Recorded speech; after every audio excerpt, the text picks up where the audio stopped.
Imaginez que vous êtes une jeune femme qui s'engage dans l'armée pour échapper à votre vie dans une petite ville, pour finalement se retrouver dans un endroit où vous devez garder un tas d'hommes musulmans qui vous détestent parce que vous êtes américaine, femme et infidèle. Elle est une gardienne coriace mais compatissante qui essaie de bien faire son travail, mais ne peut s'empêcher de tomber amoureuse d'un prisonnier intelligent, drôle et charmant. La scène d'ouverture est sombre et sinistre. Un homme rentre chez lui dans un monde en chaos, où la télévision hurle de terreur et de tragédie. Il ne prête aucune attention aux malheurs du monde et se dirige vers une table où il dispose ses clés et téléphone. Il se rend ensuite dans une pièce où il s'agenouille et prie. Mais ses prières sont interrompues par une silhouette obscure qui le saisit et le traîne dans un camp infernal. 8 ans plus tard, nous assistons à un défilé de soldats qui passent devant les cages des damnés, qui leur lancent des insultes et des malédictions. Ils sont conduits dans une pièce où ils reçoivent leurs ordres et un aperçu de leur nouvelle réalité par leur chef, Ransdell, qui cherche des volontaires pour dompter une bête sauvage. Une recrue au visage frais, Cole, fait un pas en avant. Elle reçoit pour instruction de maintenir le bras de la bête, mais il la frappe avec sa fureur. Elle recule et les autres le maîtrisent. Ils le ligotent et le sortent de son repère, où il crache sur Cole. Elle riposte en lui donnant un coup de pied avant qu'il ne soit attaché à une chaise et jeté dans son puits. Dans le bus, l'incident devient le sujet de conversation. Ransdell essaie de charmer Cole, mais elle le repousse. Elle appelle ensuite sa mère cette nuit-là en vidéoconférence. Le lendemain, son travail consiste à livrer des livres aux monstres enfermés. Elle espère trouver une lueur d'humanité dans leurs yeux. Mais tout ce qu'elle voit, c'est de la haine et du mépris. L'un d'eux grogne vers elle, la faisant frissonner. Ransdell intervient, sa voix comme une lame, et lui dit de reculer. Le monstre dit qu'il prendra un livre, mais seulement de la main de Ransdell. Ransdell hausse les épaules et dit que les femmes ne sont pas les bienvenues dans leur monde. Cole pousse le chariot vers la cage suivante, le numéro 105. Le monstre à l'intérieur radote sur Harry Potter et 16 aventures. Il dit qu'il attend le dernier livre depuis 2 ans. Cole ricane et lui dit d'arrêter de se plaindre et de choisir parmi ceux qu'ils ont. Il demande le livre Azkaban et Cole se demande si c'est une sorte de manifeste rebelle. Il rit et dit que c'est une partie de l'histoire d'Harry Potter. Elle perd patience et lui dit de se dépêcher.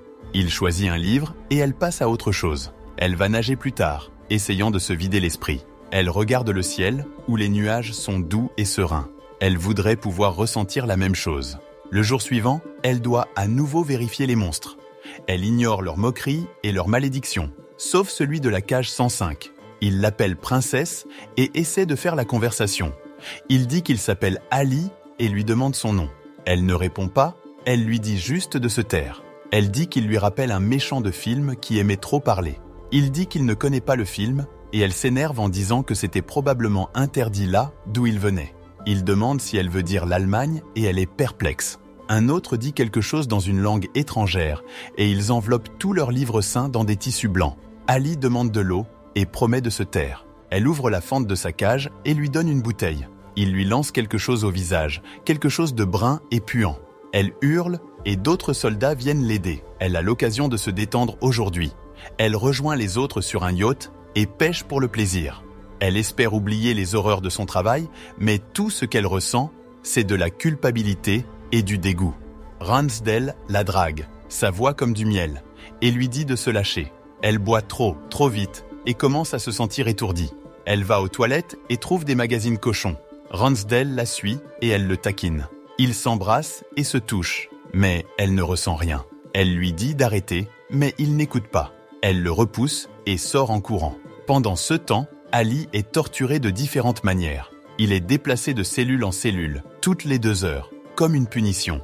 Il ne sait pas quel jour on est, ni quelle heure il est. Cole voit sa cellule fouillée. Elle ramasse une tasse et voit un magnifique dessin d'Ali. L'autre soldat la prend et la jette dans un sac comme preuve. Elle part et voit Ali, faible et meurtri, traîné par 2 gardes. Elle se faufile dans le bureau et trouve le dossier d'Ali.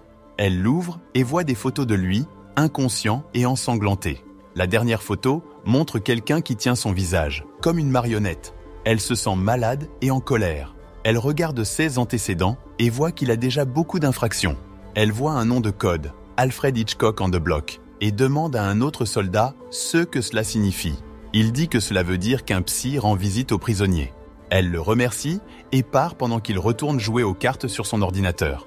Elle a une question aujourd'hui. Demander à quelqu'un à propos de Harry Potter. Elle espère trouver un ami qui partage son intérêt, mais tout ce qu'elle obtient, c'est un rictus et un ricanement. Il lui demande pourquoi elle s'en soucie et elle change rapidement de sujet. Pendant les rondes, Cole jette un coup d'œil à Ali et voit qu'il joue avec des chiffres. Il remarque son regard et se lève, tenant un papier. Il lui demande si elle connaît le sudoku et dit qu'il a fini tous les livres qu'ils avaient. Il dit qu'il doit faire ses propres énigmes, en utilisant son cerveau et son stylo. Il commence à parler du sudoku et de comment il est allé à l'université. Il essaie de lui donner le papier, mais elle refuse, disant que c'est contre les règles. Ali perd alors son sang-froid et se met à râler sur les règles. Il dit que le papier est un message secret et qu'elle a raison d'avoir peur. Il le jette dans les toilettes et tire la chasse. Elle lui dit que le livre Harry Potter qu'il voulait n'est pas dans la bibliothèque, malgré ce qu'un autre garde lui avait dit. Il s'excuse d'être ennuyeux et dit qu'il déteste ne pas savoir comment les choses vont se terminer. Les prisonniers prient dans leur hall pendant que les soldats saluent leur drapeau. 8 mois plus tard, elle a un défi aujourd'hui, faire manger les prisonniers affamés. Elle espère les sauver de leur propre entêtement. Mais tout, ce qu'elle rencontre, c'est le silence et la défiance. Aucun d'eux n'accepte son offre. Plus tard, l'un d'eux est sorti de sa cellule et attaché comme un agneau sacrificiel. Une aiguille perce sa peau et le pompe avec de la nourriture liquide. Un officier de haut rang demande aux autres soldats s'ils savent pourquoi les prisonniers refusent de manger. Cole dit qu'elle a entendu qu'il voulait un elliptique. L'officier entre dans le bloc et parle aux prisonniers, accordant sa demande. Cole surveille Ali pendant qu'il jongle dans une cage. Elle lui demande s'il utilisera un jour l'elliptique et il dit non, comme les autres. Elle demande pourquoi et il dit qu'elle devrait demander à Mahmoud, celui qui l'a demandé. Il dit qu'il n'a réussi que 12 jongles ce jour-là et qu'un autre prisonnier d'un autre bloc prétend avoir fait 40, mais qu'il ne le croit pas. Il dit que seuls les gardiens peuvent voir l'autre bloc. Il pense que l'autre prisonnier ment. Cole lui dit que s'il bat le record de 40 jongles, elle témoignera pour lui. Il essaie à nouveau, mais ne fait que 8 et plaisante en disant que c'est 48. Elle dit que les prisonniers obéissants peuvent jouer au football sur un terrain avec d'autres prisonniers et qu'il pourra les rejoindre s'ils coopèrent plus. Il dit qu'il le sait, mais qu'il ne le fera pas, car cela voudrait dire qu'il cède à leurs sévices. Il se calme et dit qu'elle pense probablement qu'il est stupide, mais Cole dit qu'il ne l'est pas, plaisantant qu'il est assez intelligent pour aller à l'université. Ils rient ensemble avant que Mahmoud ne passe près d'eux et crie sur Ali. Cole est appelé par Ransdale et il lui demande de quoi il parlait. Elle dit que ce n'est rien. Ransdale dit que dans ce cas, il ne devrait pas parler du tout. Ali appelle Cole et dit qu'il a fait 20 jongles, la faisant sourire. Ransdale lui dit qu'il a besoin de son aide pour surveiller les douches, car ses autres hommes sont occupés. Ransdale dit à Ali de se déshabiller et de prendre une douche. Ali hésite avec Cole là, mais Ransdale menace d'envoyer une équipe pour le forcer.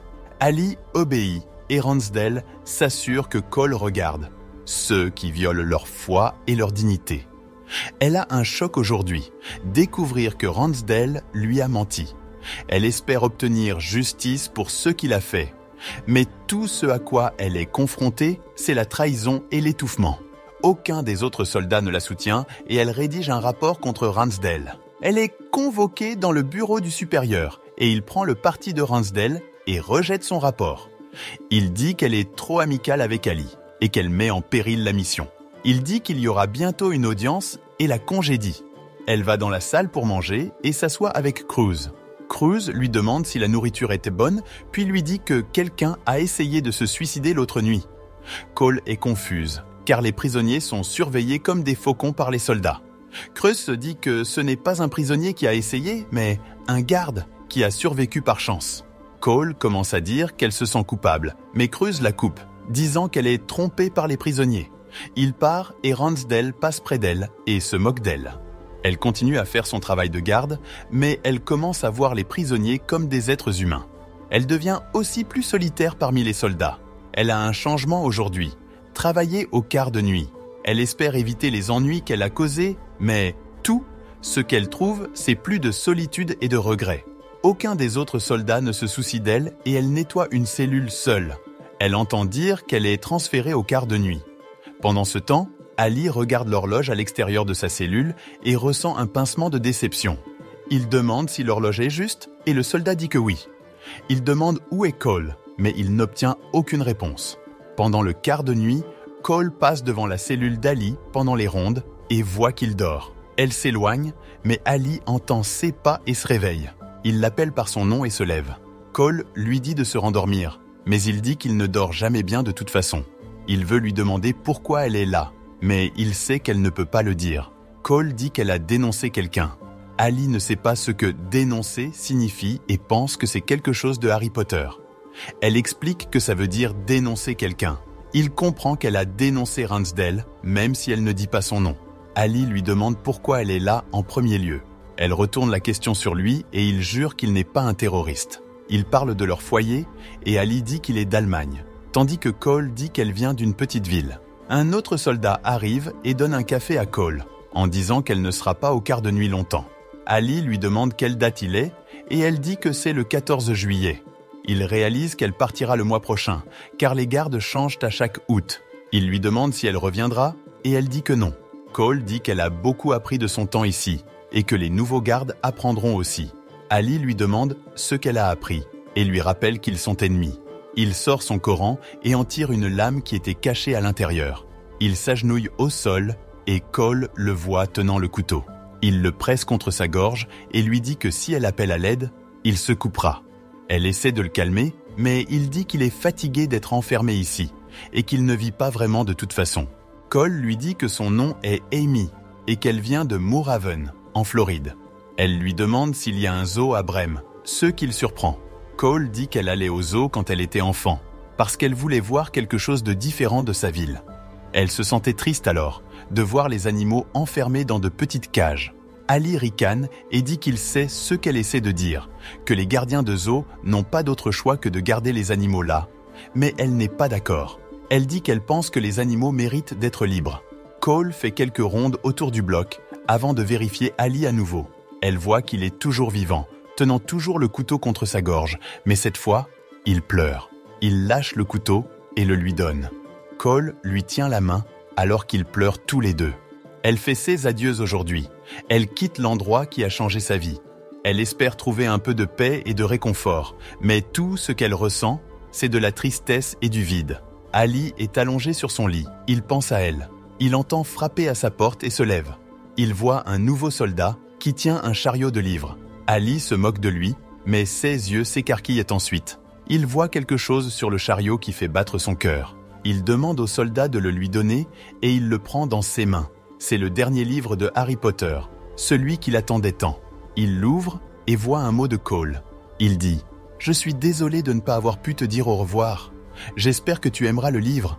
Prends soin de toi, Ali. » Le film se termine alors que Cole quitte le camp, tandis qu'Ali s'assoit sur son lit et commence à lire le livre qui est un cadeau d'elle. J'espère que vous avez aimé cette vidéo et que vous avez appris quelque chose de nouveau. Si c'est le cas, n'hésitez pas à mettre un pouce bleu et à vous abonner à ma chaîne pour plus de résumés de films. Et n'oubliez pas de laisser un commentaire ci-dessous et de me dire ce que vous pensez du film. Merci d'avoir regardé et à bientôt. Salut!